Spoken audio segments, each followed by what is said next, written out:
Quando o teu pai te feriu, te abandonou, te menosprezou, realmente fica difícil enxergar Deus como pai. Porque muitas vezes a gente não consegue ter um relacionamento genuíno com Deus e conhecer, experimentar do amor dele, porque a gente liga a paternidade que a gente teve aqui na Terra com a paternidade de Deus, a paternidade celestial. E a gente deturpa muito como Deus realmente é como pai.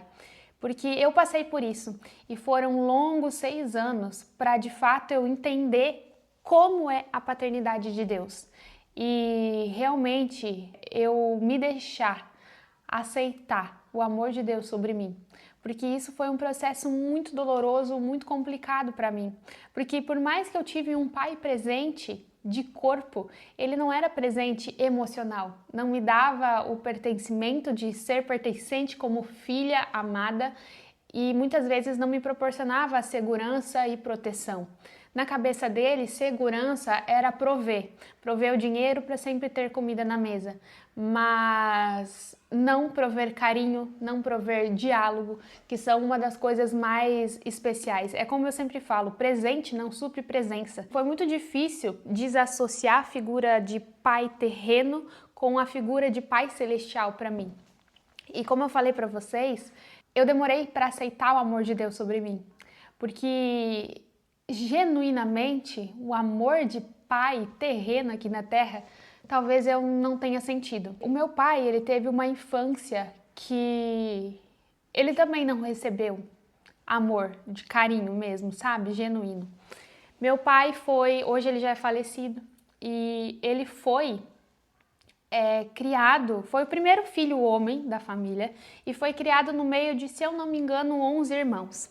Então, como ele era o mais velho, ele tinha que trabalhar fora e ainda cuidar dos irmãos. Para vocês terem noção, ele rodou, se eu não me engano, a quarta série 3 ou 4 vezes, porque meu avô não deixava ele trabalhar, não deixava ele ir na escola para ter que trabalhar na roça, ajudar junto. Então, ele sempre foi criado, regado por palavras ruins, regado por trabalho forçado, regado de brigas e dele apanhar, enfim, né? E quando ele me teve como filha, ele reproduziu o que ele viveu. E demorou muito tempo para eu entender isso, para eu desassociar isso. Inclusive, isso aconteceu depois que ele faleceu. Ele faleceu em 2018 e somente ano passado, no ano de 2024, que eu consegui genuinamente perdoar ele e as coisas que aconteceram na minha vida por conta do que ele viveu na vida dele. Porque é assim, tudo que a gente vive por um longo período de tempo, o nosso cérebro, ele acredita que é o novo normal. Então, como ele teve uma criação regada a brigas, por exemplo, ele achava que era assim que se resolvia as coisas. Teve vários casos, inclusive um que foi mais complicado na minha vida, que foi quando ele me espancou e eu não consegui caminhar praticamente nos dias seguintes. Eu sentia muita dor, não conseguia tomar banho, não conseguia encostar. E que foi por um episódio besta que aconteceu, mas ele achava que era assim que se resolveria. Enfim, eu fiz um vídeo sobre isso esses tempos atrás no Instagram e no TikTok, que deu um furdúncio assim, sabe? Viralizou muito esse vídeo. Levei muito hate, enfim, da galera falando que eu jamais teria que ter perdoado, mas hoje eu como cristã, eu sei que é o meu dever perdoar a quem me ofendeu. Nem que seja da família ou não, porque a Bíblia fala que quão fácil seria amar quem nos dá amor, quem nos dá algo em troca. Muito mais difícil é amar os nossos inimigos ou aqueles que nos magoaram, que nos fizeram algum mal. E a Bíblia também fala, perdoem para serem perdoados. A oração do Pai Nosso mesmo diz isso. E para mim foi muito difícil perdoar e desassociar o que eu vivi para poder, enfim, viver a paternidade de Deus. E eu aprendi isso realmente no ano passado, em julho de 2024, em um retiro de uma igreja que eu fui. Eu me converti em 2018, inclusive o ano que meu pai faleceu. Ele faleceu no mês de agosto e em novembro, se eu não me engano, me batizei, desci nas águas e me tornei nova criatura, uma filha de Deus. E mesmo aceitando a Jesus, ou no caso ele me aceitando, Eu demorei muito tempo para viver e entender que Deus me ama de um jeito diferente do que o meu pai terreno me amou. A maioria das lembranças que eu tenho da paternidade que eu tive aqui na Terra foi regados de briga, foi regados de bate-boca, eu apanhava por qualquer coisinha eu era inútil e eu não conseguia fazer nada direito. Se eu errava, nem que seja em uma prova de matemática, e se eu não entendia algo, era porque eu era burra, eu era insuficiente, e eu sempre achei que cada errinho eu seria repreendida. E eu nunca, não que eu me lembre, eu me senti verdadeiramente amada pelo meu pai. E a Bíblia fala tanto sobre amor, mas como reconhecer o amor de Deus quando a única forma que a gente teve de enxergar a nossa paternidade foi regada a brigas, a desavenças ou até mesmo de abandono. E eu confesso para vocês que não é um tema que eu gostaria, pelo menos por enquanto, de trazer aqui no canal, mas o Espírito Santo veio ministrando ao meu coração já há uns 3 dias para mim gravar sobre isso, sobre a paternidade, para te dizer que a paternidade dele é totalmente diferente do que a paternidade que você teve aqui na Terra. Que ela é boa, perfeita, agradável, assim como os planos dele na nossa vida. Daí Deus me levou lá para o livro de Salmo 68, versículo 5, que diz assim: Pai dos órfãos e juiz das viúvas, é Deus em sua santa morada. Então olha só, o próprio Deus sabia que muitas pessoas seriam órfãos de pais vivos, que muitas vezes a gente, mesmo tendo um pai presente, a gente se sentiria não pertencente. Mesmo com um pai presente, a gente não se sentiria amada. Mesmo com um pai presente, a gente não se sentiria protegida de fato. Porque os 3 maiores anseios do ser humano é por pertencimento, segurança e proteção. Mas e quando nunca na nossa vida a gente experimentou disso? Como confiar plenamente em um Deus que promete tudo isso, se a gente não vivenciou? E como eu falei para vocês, no ano passado eu fui em um retiro de uma igreja que eu conheci. Eu fiquei bem relutante, mas algo dentro de mim falava: vai nesse retiro, vai nesse retiro. E foi diferente de tudo o que eu já tinha vivenciado, foi falado muito sobre a paternidade de Deus. Nessa igreja que eu fui, eles priorizam muito por conhecer o amor e a paternidade de Deus. E eu não entendia sobre isso, porque nas igrejas aonde eu ia, se pregava mais sobre um Deus carrasco, um Deus de justiça, um Deus que larga tudo só para destruir as coisas que não estão como deveria. E não falavam muito sobre o amor de Deus. Já nessa igreja tem o meio termo.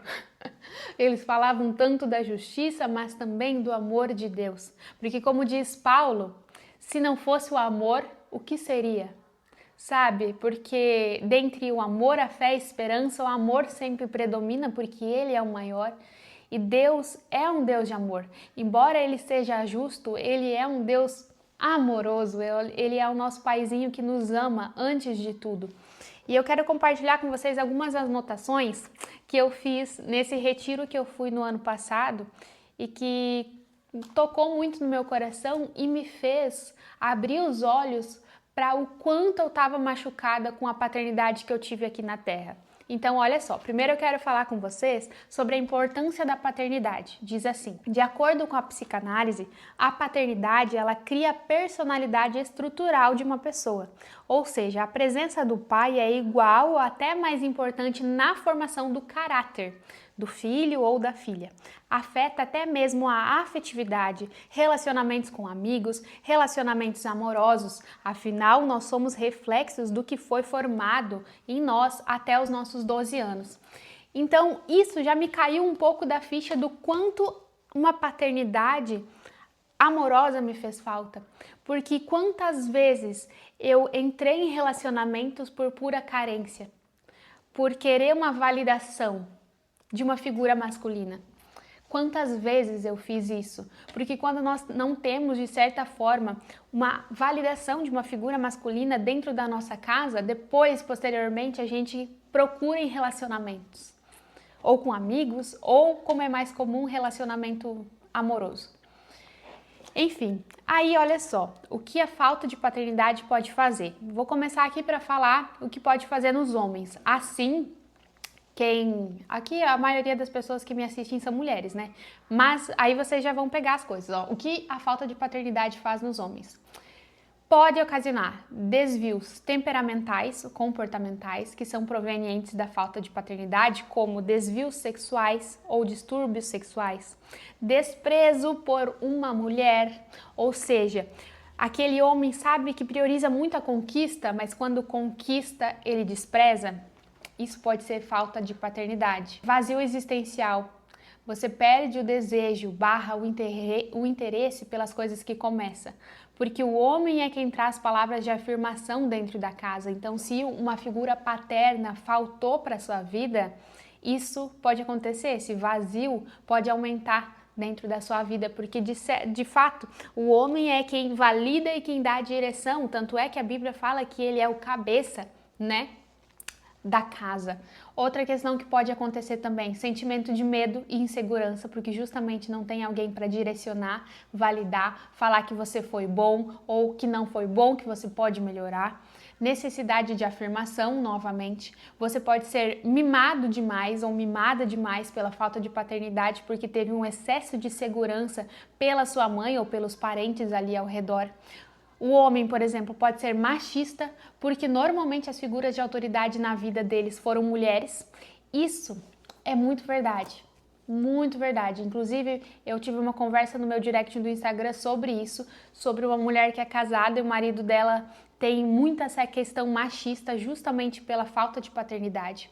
E esse homem pode também se tornar, entre aspas, narcisista. Para ser narcisista é muito difícil, porque 1% da população mundial é narcisista, mas ele pode se tornar um homem que manipula as mulheres, enfim. E agora a gente vai para o que a falta de paternidade pode ocasionar nas mulheres. A principal consequência é a dificuldade de se relacionar. Então, por exemplo, você pode desenvolver excesso de carência e excesso de sensualidade. E isso foi o que aconteceu comigo. Hoje em dia pode não parecer, porque eu já sou convertida há uns bons anos, mas eu emendava de namoro em namoro. Se bem que eu tive 4 namorados na minha vida, um durou quase 5 anos, depois o outro acho que durou 1 ano, o outro 2 anos, enfim. E aí eu tive o meu marido. Mas o que eu quero dizer é que eu terminava um namoro, que eu mesma terminava, porque todos os namoros que eu tive fui eu mesma que terminei, e eu terminava porque eu não via um futuro ali, mas ao mesmo tempo que eu terminava, eu logo engatava outro namoro porque eu não conseguia estar sozinha. Eu tinha um excesso de carência, porque quantas vezes eu me sentia vazia, sozinha, dentro da minha própria família. E eu comecei a desenvolver essa questão de tentar chamar a atenção através do meu corpo, tanto é que eu sou uma pessoa um pouco desprovida de peito, mas eu usava, sabe aquele sutiã que junta tudo, aí você bota o peito assim pra cima e bota como é que é aquele...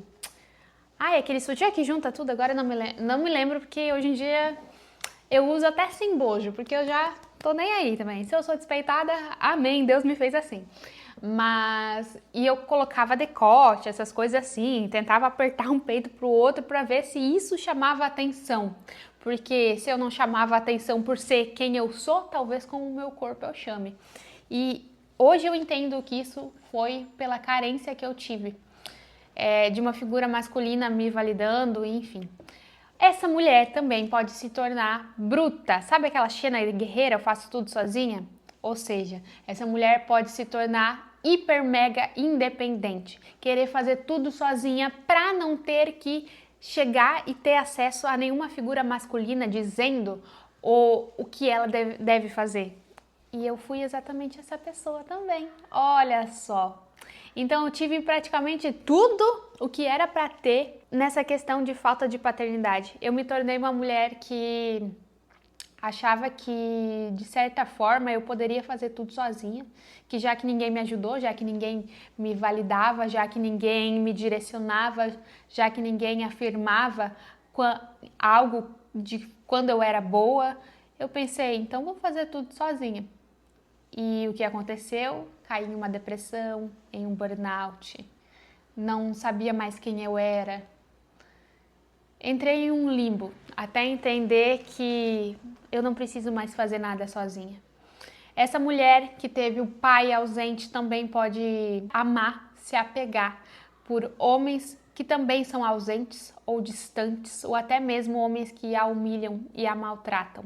Porque, como diz no livro O Mito do Normal, de Gabor Maté, ele fala que tudo que a gente vivencia por muito tempo vira o novo normal na nossa vida. E por que vira o novo normal? Porque altera o nosso sistema nervoso. E muitas mulheres que tiveram uma figura paterna ausente vão procurar inconscientemente homens ausentes. Ou mesmo se o pai abusava, maltratava, humilhava, inconscientemente elas vão buscar homens que fazem isso também. Eu estava lendo um livro, estou lendo um livro, que é esse aqui, ó, O Corpo Guarda as Marcas, do Dr. Bessel van der Kolk, e ele é fundador de um instituto chamado Trauma Center, em Massachusetts. E ele fala que mulheres que foram maltratadas, elas têm 7 vezes mais chances de entrar em um relacionamento com um homem que a maltrata, quando não desassociam uma coisa da outra. Porque a gente fica muito presa no que a gente viveu. A gente fica muito presa nas nossas feridas, nos nossos traumas, e isso impede com que a gente tenha relacionamentos saudáveis, não só amorosos, mas com Deus também. Que é esse o ponto-chave que eu quero chegar aqui nesse vídeo, sabe?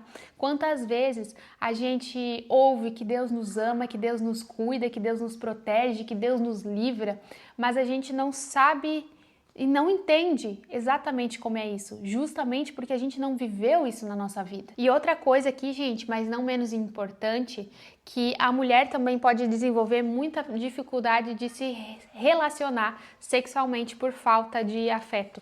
Achar que por mais que o homem ame ela, esteja ali porque ele quer estar ali, você acha que ele tá só se aproveitando de você. Isso é muito comum em casos de mulheres que foram abusadas pelos pais ou por figuras ali muito próximas, né? Por exemplo, eu já ouvi relatos de mulheres que foram abusadas por tios, enfim, figuras ali muito próximas da família, e quando entram em um relacionamento amoroso, acham que a pessoa só tá ali para usar dela e não porque verdadeiramente ama. Então a gente vê que a falta de uma figura paterna que protege, ela destrói muitas vezes a nossa vida, destrói muitas vezes a imagem de um Deus amoroso que nos cuida, nos guarda. E o que eu quero dizer com tudo isso é que a gente precisa aprender a desassociar e a ressignificar o que a gente viveu lá atrás na nossa vida.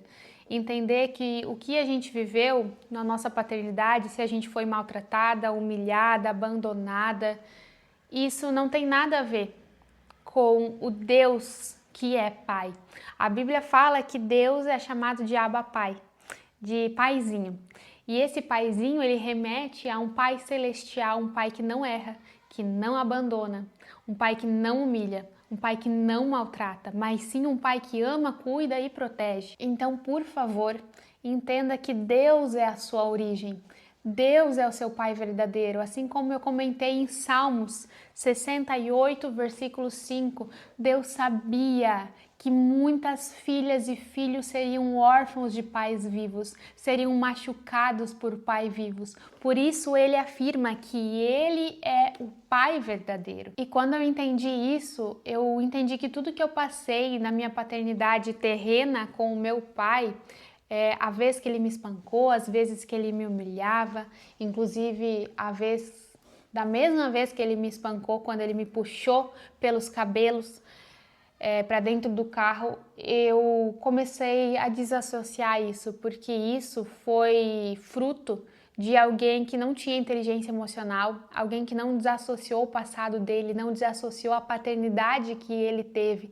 Porque você pode ver, eu sou uma amante de comportamento humano, eu gosto muito de estudar sobre isso e, consequentemente, eu vou cair sempre nos casos criminais. Eu gosto muito de assistir casos criminais e eu vejo que os homens agressivos, os homens que abusam, maltratam, humilham, colocam mulheres em cárcere, são homens que não tiveram uma figura paterna, que o pai maltratava, que o pai acorrentava, que o pai batia, que o pai muitas vezes abusava. Ou seja, se o seu pai teve um comportamento muito ruim com você, muito provavelmente ele sofreu por isso também devido ao comportamento do pai dele. E a gente tem que aprender a quebrar isso, a romper ciclos. Porque quando a gente não entende que não é o nosso pai terreno que define como a gente é, e sim um pai celestial, a gente começa a quebrar ciclos na nossa vida. E hoje eu entendo que isso veio lá do meu tataravô, sei lá, e em nome de Jesus rompeu aqui, rompeu comigo, porque em Deus eu entendi que eu mereço ser amada.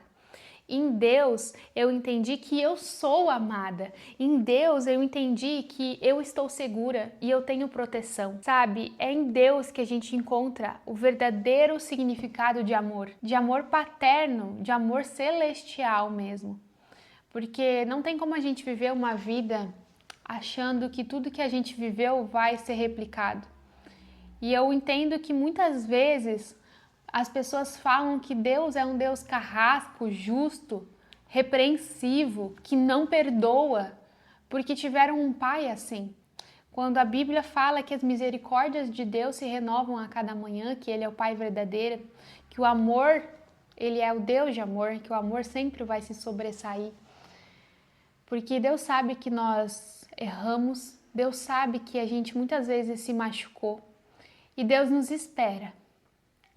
E Ele me esperou por longos anos para que eu entendesse que o amor verdadeiro, o amor paterno está nele. O amor que excede todo entendimento, o amor que traz a paz que excede todo entendimento está nele.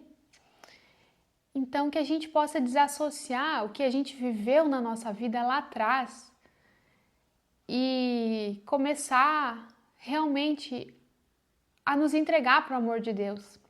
E eu sei que isso não é fácil, porque assim como eu estava lendo no livro que eu mostrei para vocês, O Corpo Guarda as Marcas, quando a gente passa por algum trauma, quando a gente está muito ferida, a gente muda o nosso sistema nervoso e a gente inconscientemente bloqueia algumas áreas do nosso cérebro que nos impedem de sentir emoções, que nos impedem de ter sensibilidade. E isso aconteceu comigo, eu passei na pele isso. Devido aos meus traumas, às minhas feridas, eu não conseguia sentir o amor de Deus. Eu não conseguia. E demorou longos 6 anos para que isso pudesse acontecer. E foi no ano passado, quando eu entendi isso que eu expliquei para vocês, que foi como se existisse uma luz no fim do túnel. E eu me emociono porque não há nada melhor do que sentir o amor dele. Não há. Porque quando nós nos sentimos amadas por um Pai celestial, por um Deus vivo, que deu o seu Filho por amor a nós e ainda nos deixou um ajudador, que é o Espírito Santo, a gente não busca mais validação das pessoas, a gente não sofre mais por carência. A gente não sente mais medo, a gente não sente mais ansiedade, porque sabemos que há um Pai que nos protege, que nos dá segurança e que nos faz pertencer a uma família celestial. Porque Ele fala que nós somos co-herdeiros em Cristo. Porque nós somos filhos e filhas amadas dEle, de um Pai perfeito que não erra. Então, esse vídeo é mesmo uma conversa, é um desabafo. Espero que tenha feito sentido para você e eu espero que você possa começar a vivenciar a verdadeira paternidade de Deus, não só reconhecendo o amor dele sobre você, mas experimentando e vivendo o amor dele sobre a sua vida. Porque ele não vai ser o pai que maltrata, ele não vai ser o pai que abandona, ele não vai ser o pai que abusa, ele vai ser o pai que cuida, que te acolhe nos braços de amor dele. Ele vai ser o pai perfeito que você talvez nunca teve. E tendo ele como pai, você não vai precisar de outro amor, porque nenhum outro amor vai ser maior do que o dele. Eu falo que eu sou extremamente amada pelo meu marido, mas eu não trocaria o amor do meu marido pelo amor de Deus, porque o amor de Deus, ele me preenche. E eu espero que ele te preencha também, assim como depois de longos anos, de um longo processo, ele me preencheu. Eu espero que você viva realmente uma paternidade da qual você nasceu para experimentar, para viver. Eu te convido a fazer uma oração e pedir, Senhor, que eu possa te reconhecer como meu Pai e experimentar o amor que eu nunca pude ter. Que eu possa reconhecer o teu amor, um Pai que ama, que protege e que me faz pertencer a uma família de fato. Porque essa foi a minha oração. Foi uma das orações que teve nesse retiro. E desde lá, eu comecei a me sentir tão amada, mas tão amada. E, inclusive, eu fui batizada pelo Espírito Santo nesse retiro logo depois de entender que a paternidade que eu tive aqui na Terra não me definia. Eu comecei a ter mais sensibilidade para com ele, justamente porque eu entendi que ele pode reconstruir tudo e ele pode curar tudo. Então, busque a ele e peça para que você possa realmente viver a paternidade que você merece.